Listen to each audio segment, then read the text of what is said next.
Abang Ojol, kau boleh lepak jap tak? Aku nak pergi depan tu. Kau nak pergi mana? Tempat kau lagi 12 minit ni. Sekejap boleh? Depan tu je. Tak apa, biar kau hantar. Tak. 9 je. Boleh? Boleh lah. Duit Toman.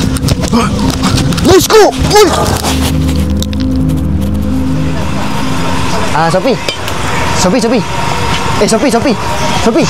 Sophie kan? Mirul. Rashid. Oh, Rashid. Bit. Menang bit. Nama siapa? Nama saya Mahmudin bin Awaluddin bin Ahiruddin bin Masjiuddin bin Jabaruddin bin Kamar. Dah. Saya rasa tak payah panjang sangat. Mahmudin. Ngam. Buah premium. Boleh buka tak? Mesti boleh. Kenapa tak boleh? Narlek. 8 tahun tak makan durian. Sekali biji makan. Bang. Saya jauh-jauh daripada Selangor ni dengar cerita JB ni banyak awet. Kakak. Kakak? Bang, dia datang. Bang. Boleh. Ya, Manggil dia? Manggil. Lagi makan. Yang mana? Yang mana-mana? Yang kecil ni? Naklah yang gede.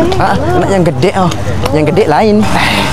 Sophie nak dapatkan bakul premium tadi tu memang nak kena tengok live kau je. Yang dapat harga premium, yang dapat harga jackpot ni semua daripada live. Yang penting follow TikTok Tokman dulu. Betul. Follow, masuk dalam live. Pembelian RM250 kita akan bagi satu voucher. Tadi pun dah tunggu kat kereta.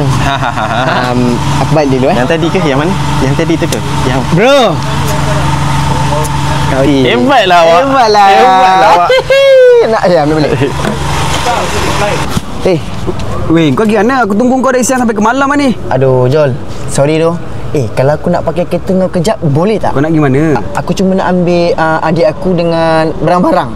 Boleh tak? Kalau aku cakap tak boleh? Kalau ni boleh tak? Hello yang. Aduh, nak kena tunggu lagi.